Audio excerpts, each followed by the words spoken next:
Hello at welcome sa bagong tutorial video mula sa RoboForex. Ngayon, ituturo namin paano mag-attach ng indicators sa chart gamit ang desktop R StocksTrader platform.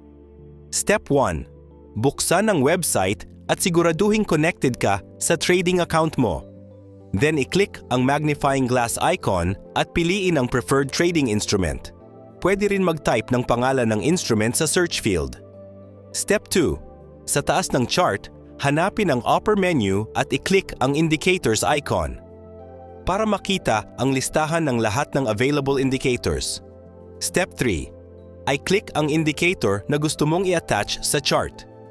Para mag-remove ng indicators, i-click ang bin icon sa tabi ng indicator.